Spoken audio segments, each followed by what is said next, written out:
ടോളിവുഡ് കഴിഞ്ഞാൽ ഒരുപാട് വലിയ വലിയ വലിയ സിനിമകൾ വരുന്ന ഒരു ഫിലിം ഇൻഡസ്ട്രിയാണ് കോളിവുഡ് ഫിലിം ഇൻഡസ്ട്രി. അതായത് തമിഴ് സിനിമ. ഓൾറെഡി വന്നത് ഇനി വരാൻ പോകുന്നതുമായിട്ട് ഒരുപാട് വലിയ സിനിമകൾ നമുക്കറിയാം. എന്നാൽ മുടങ്ങിപ്പോ ഒരുപാട് വലിയ സിനിമകളുണ്ട്. അതും മുൻനിര നടന്മാരുടെ വിജയ്, രജനി, അജിത്, കമൽഹാസൻ, അങ്ങനെ ഇവരുടെയൊക്കെ വൻ വൻ ലെവൽ പടങ്ങളൊക്കെ അനൗൺസ് ചെയ്തതിനു ശേഷം നടക്കാതെ പോയിട്ടുണ്ട്. എന്നാൽ ഈ മുൻനിര നടന്മാരെക്കാളും വലിയ വലിയ സിനിമകൾ, അതായത് ഇൻഡസ്ട്രിയിലെ ടോപ്പ് ഡയറക്ടേഴ്സിന്റെ ഡ്രീം പ്രോജക്റ്റുകൾ അടക്കം അനൗൺസ് ചെയ്തിട്ട് മുടങ്ങിപ്പോയ ഒരു നടനേ ഉള്ളൂ, സൂര്യ. തമിഴില് മറ്റു നടന്മാരെക്കാളും വലിയ വൻ സിനിമകൾ അനൗൺസ് ചെയ്തൊരു നടൻ സൂര്യയാണ്. അതും ടോപ്പ് ഡയറക്ടേഴ്സിന്റെ ഡ്രീം പ്രോജക്റ്റുകളാണ് എല്ലാം. പക്ഷെ നിർഭാഗ്യവശാൽ ഒരെണ്ണം പോലും നടന്നില്ല. എല്ലാം ഡ്രോപ്പായി. കുറെയൊക്കെ ഡ്രോപ്പായി. മറ്റു ചിലതിന്റെയൊക്കെ അവസ്ഥ എന്താന്ന് പോലും അറിയത്തില്ല. അങ്ങനെ വലിയ രീതിയിൽ അനൗൺസ് ചെയ്ത് മുടങ്ങി കിടക്കുന്ന സൂര്യ സിനിമകളെ കുറിച്ചാണ് ഇന്ന് പറയാൻ പോകുന്നത്. വീഡിയോയിലേക്ക് പോകുന്നതിന് മുമ്പ് നമ്മുടെ ചാനൽ ഇതുവരെ സബ്സ്ക്രൈബ് ചെയ്യാത്തവരുണ്ടെങ്കിൽ ചാനൽ സബ്സ്ക്രൈബ് ചെയ്യുക. പിന്നെ നമ്മുടെ വാട്സപ്പ് ചാനലിന്റെ ലിങ്ക് ഞാൻ കമന്റ് ബോക്സിൽ പിൻ ചെയ്തിട്ടുണ്ട്. അപ്പോ വീഡിയോയിലേക്ക് പോവാം. ലിസ്റ്റിൽ ആദ്യം 1965 പുറനാനൂറ്. 2023 സൂര്യ 43 അനൗൺസ് ചെയ്ത പടമായിരുന്നു പുറനാനൂറ്. സൂര്യ റിപ്പോർട്ടിന് ശേഷം സുധാ കൊങ്കര, സൂര്യ, ജി.വി. പ്രകാശ് കോംബോയിൽ അനൗൺസ് ചെയ്തൊരു വലിയൊരു പീരിയോഡിക് സിനിമയായിരുന്നു പുറനാനൂറ്. പടത്തിൽ സൂര്യയും ദുൽഖർ സൽമാനും ആയിരുന്നു പ്രധാന ലീഡിൽ വരാനിരുന്നത്. അത് മാത്രമല്ല, പടത്തിൽ സൂര്യയുടെ വില്ലനായിരുന്നു ദുൽഖർ പുറനാനൂറിൽ വരേണ്ടിയിരുന്നത്. പടത്തിന്റെ ഷൂട്ട് തുടങ്ങാനായി വലിയ കോളേജിന്റെ സെറ്റ് വരെയിട്ട് ഷൂട്ട് തുടങ്ങുന്നതിന് ഒരാഴ്ച ബാക്കിയുള്ളപ്പോ പടം മുടങ്ങി. അന്ന് ഈ പടം മുടങ്ങാനുള്ള കാരണമായി പറയുന്നത് കഥയിലെ ഹിന്ദി വിരുദ്ധതയാണ്. ഈ ഒരു കാരണം കൊണ്ടാണ് സൂര്യ പ്രോജക്റ്റിൽ നിന്നും പിന്മാറിയത്. കാരണം ആ സമയത്ത് കങ്കോ പോലൊരു വലിയ സിനിമയുടെ റിലീസ്, കർണ പോലൊരു ബിഗ് ബഡ്ജറ്റ് വലിയ പടം, നോർത്തിലൊക്കെ വൻ റീച്ചായ റോളക്സ്, ഇതൊക്കെ ഇങ്ങനെ കത്ത് നിൽക്കുമ്പോ പുറനാനൂറ് പോലൊരു പടത്തിൽ ഹിന്ദി വിരുദ്ധതയും കൊണ്ട് വന്നാൽ പണിയിട്ടു. സൂര്യ പോലൊരു ആക്ടറിന് കരിയർ നോക്കിയേ മതിയാവൂ. കാരണം ആഫ്റ്റർ റിലീസ് എന്തെങ്കിലും പ്രശ്നം ഉണ്ടായാൽ അത് അങ്ങേരെ മാത്രമേ ബാധിക്കൂ. അങ്ങനെ പടം മുടങ്ങി. എന്നിട്ട് ഒരു വർഷത്തിന് ശേഷം പരാശക്തി എന്ന പേരിൽ സൂര്യക്ക് പകരം ശിവകാർത്തികന്റെ ലീഡിൽ പടം ഓണായി. ദുൽഖറിന് പകരം ജയൻ രവിയും വന്ന്. അങ്ങനെ എന്തെന്നെ ആയാലും ഒരു സിനിമ എന്ന നിലയിൽ സൂര്യക്ക് ഇത് വലിയൊരു നഷ്ടമാണ്.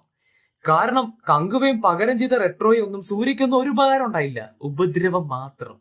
ലിസ്റ്റിൽ രണ്ടാമത്തെ പടം ജർമ്മൻ. തമിഴ് റിയലിസ്റ്റിക് പൊളിറ്റിക്കൽ സിനിമകൾ ചെയ്യുന്ന ഡയറക്ടറാണ് പാരഞ്ജിത്ത്. ആ പാരഞ്ജിത്തിന്റെ ഒരു non realistical big budget science fiction fantasy സിനിമയാണ് ജർമ്മൻ. പാരഞ്ജിത്തിന്റെ ഡ്രീം പ്രോജക്റ്റും ഇത് തന്നെയാണ്. പാരഞ്ജിത്തിന്റെ ഭാഷയിൽ പറഞ്ഞ തമിഴ് സിനിമയെ, അല്ലെങ്കിൽ അദ്ദേഹത്തെ സംബന്ധിച്ച് ഇതൊരു ഹോളിവുഡ് ലെവൽ സിനിമയായിരുന്നു. കാര്യം ഈ പടത്തിന്റെ കഥയും കഥാ പശ്ചാത്തലവും ഇച്ചിരി വലുതാ. സ്റ്റോറിയൊക്കെ ഓൾറെഡി റിവീൽഡാ. ഒരു ജർമ്മൻ സ്പേസ് റിസർച്ച് സെന്ററിലെ ഒരു പൈലറ്റ് മരിയാന ട്രെഞ്ചിന് മുകളിലൂടെ ഒരു മിഷന്റെ ഭാഗമായി ഒരു ടെസ്റ്റ് ഫ്ലൈ നടത്തുമ്പോൾ ഈ പൈലറ്റിന് ടെലിപ്പോർട്ടേഷൻ സംഭവിച്ച് ബെർമുഡ ട്രയാങ്കിളിൽ പെട്ടുവന്നു. ഈ ബെർമുഡ ട്രയാങ്കിളിൽ പെട്ട പുള്ളി ചെന്ന് വീഴുന്നത് പാരൽ വേൾഡിലാണ്.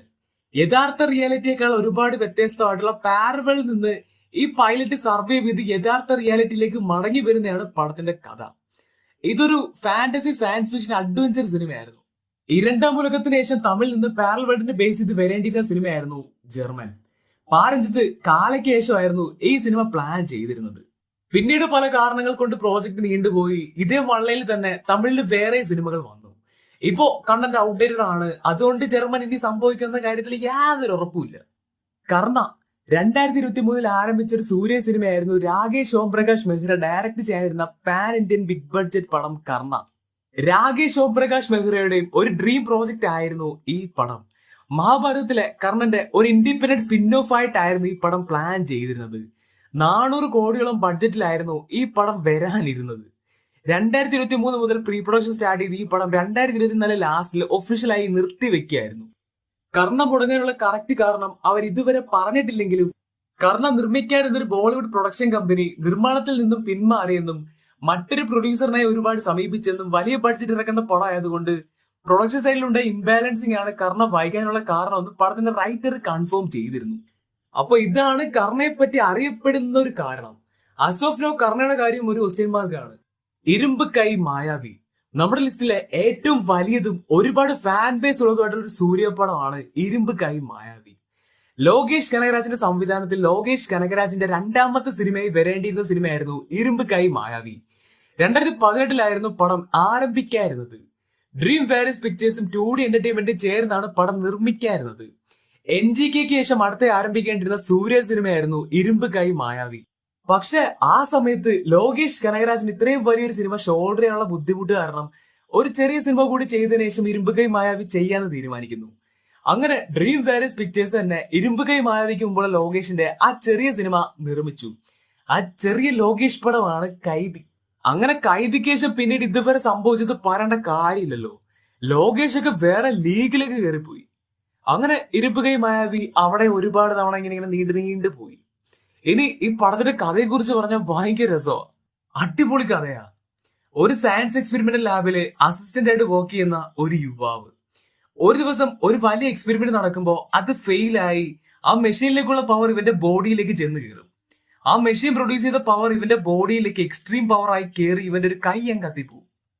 അങ്ങനെ ആ ഒരു എക്സ്പെരിമെന്റ് ഒക്കെ ഫെയിലായി അവന്റെ ഒരു കൈയൊക്കെ പോയെങ്കിലും ഇവന് ചില അമാനുഷിക കഴിവുകളൊക്കെ കിട്ടും. ഇവന് അദൃശ്യനാവാം, അങ്ങനെ കുറെ സൂപ്പർ പവേഴ്സ് കിട്ടും. അവസാനം പോയ കൈക്ക് പകരം ഇവനൊരു അൾട്രാ ഡ്യൂറബിൾ സ്റ്റീൽ കൈ ഉണ്ടാക്കും. എന്നിട്ട് ഈ കൈയും വെച്ചിട്ട് ഇവൻ കാണിക്കുന്ന കുരുത്തക്കേടുകളാണ് ഇരുമ്പ് കൈ മായാവി. ഇതായിരുന്നു പടത്തിന്റെ വൺ ലൈൻ. ഈ ഒരു കഥയിലൊക്കെ സൂര്യ വന്ന അടിപൊളിയായനെ. പക്ഷെ പറഞ്ഞിട്ട് കാര്യമില്ല, പടം കയ്യിൽ പോയി. ഇനി സൂര്യയുടെ ലീഡിൽ ഇരുമ്പ് കൈ മായാവി സംഭവിക്കില്ല. അമീർ ഖാന്റെ ലീഡിൽ ലോകേഷിന്റെ ഡയറക്ഷനിൽ 2027 ഇരുമ്പ് കൈ മായാവി ആരംഭിക്കും. ഇത് ഒഫീഷ്യലായി തന്നെ ആമിർ ഖാൻ കൺഫേം ചെയ്ത് കഴിഞ്ഞു. വാടി വാസൽ 2018 സൂര്യ നായകനാക്കി വെട്രിമാൻ അനൗൺസ് ചെയ്ത വെട്രിമാന്റെ ഡ്രീം പ്രോജക്റ്റ് ആയിരുന്നു വാടി വാസൽ. പടം അനൗൺസ് ചെയ്ത് 2 കൊല്ലമായപ്പോ തന്നെ ഈ പടം ഡ്രോപ്പ് ആയ തരത്തിൽ അപ്ഡേറ്റ് വന്നിരുന്നു. എന്നാൽ ഒട്ടും പ്രതീക്ഷിക്കാത്ത രീതിയിൽ 2022 സൂര്യയുടെ ബർത്ത്ഡേക്ക് വാടിവാസൽ വീണ്ടും റീലോഞ്ച് ചെയ്തു. വീണ്ടും വാടിവാസൽ ഓണായി. അങ്ങനെ അവിടുന്ന് ഇവിടെ വരെ വെറുതെ പ്രതീക്ഷ നമ്മളെ പറ്റിച്ചോണ്ടിരിക്കുക. കുറെ കൊല്ലത്തിന് ശേഷം കഴിഞ്ഞ മാസം പടത്തിന്റെ വർക്ക് സ്റ്റാർട്ട് ചെയ്ത് മധുരയിൽ ഷൂട്ടിനായി സെറ്റിന്റെ വർക്കിന്റെ വരെ പണി തുടങ്ങി. ഈ മാസം ഷൂട്ട് തുടങ്ങുന്നവരെ പറഞ്ഞിട്ട് ഇപ്പൊ പറയുവാണ് പടം ഡ്രോപ്പ് ആയെന്ന്. ഷൂട്ട് പിന്നെയും മാറ്റി. ഈ പടത്തിന് മാത്രം എന്തുവാണ് ഇത്രയും പ്രശ്നം? അനൗൺസ് ചെയ്തപ്പോ തൊട്ടങ്ങാണ്ട് തുടങ്ങിയതാ. ഒരു പടത്തിനില്ലാത്ത പ്രശ്നങ്ങളാണ് ഈ പടത്തിന് വന്ന് കയറുന്നത്. എന്തായാലും നമുക്ക് കിട്ടിയ അപ്ഡേറ്റ് അനുസരിച്ച് വാടിവാസൽ ഡ്രോപ്പ് ലിസ്റ്റിൽ ഇല്ല. എന്തൊക്കെയോ പ്രശ്നമുണ്ട്, അതൊക്കെ സോൾവ് ചെയ്താൽ പടം ഓണാവുമായിരിക്കും. ഏതൊക്കെ പടങ്ങൾ ഡ്രോപ്പ് ആയാലും വാടിവാസൽ വരണം. ഇൻഡസ്ട്രിയുടെ കാര്യത്തിൽ വലിയ ഉറപ്പൊന്നുമില്ല, പക്ഷെ വന്ന സൂര്യയുടെ ലെവല് മാറ്റുന്ന പടമായിരിക്കും. അങ്ങനെ ഇതൊക്കെയാണ് സൂര്യ സിനിമകളുടെ പ്രശ്നം. ഏറ്റവും വലിയ സിനിമകൾ ഉള്ളതും എന്നാൽ അതൊന്നും നടക്കാത്തതും സൂര്യക്ക്. അപ്പോ ഇനിയുള്ള സിനിമകൾ ഇത്രയും വലിയ പടങ്ങളൊന്നും അല്ലെങ്കിലും റോളക്സ് അടക്കം എല്ലാം പ്രോമിസിങ് ആയിട്ടോ. ഒരു 10-15 കൊല്ലം മുമ്പുള്ള ആ ഒരു മൈൻഡ് സെറ്റിൽ ഇനി സൂര്യ സ്ക്രിപ്റ്റ് സെലക്ഷൻ നടത്തി കഴിഞ്ഞാൽ അടുത്തൊരു 5 കൊല്ലത്തിനുള്ളിൽ തമിഴ് സിനിമയുടെ ടോപ്പ് ലീഗിലൊക്കെ കയറാം. ഇപ്പൊ പോകുന്ന രീതി പോയി കഴിഞ്ഞാൽ തേഞ്ഞു പോത്തേ ഉള്ളൂ. സൂര്യ എന്നൊക്കെ പറഞ്ഞ 12 കൊല്ലം മുമ്പ് നിർത്തിയെടുത്തുനിന്ന് തുടങ്ങണം. അല്ലാതെ ഇപ്പൊ ഒന്ന് പടക്കം പൊടിച്ചിട്ട് ഒരു കാര്യമില്ല.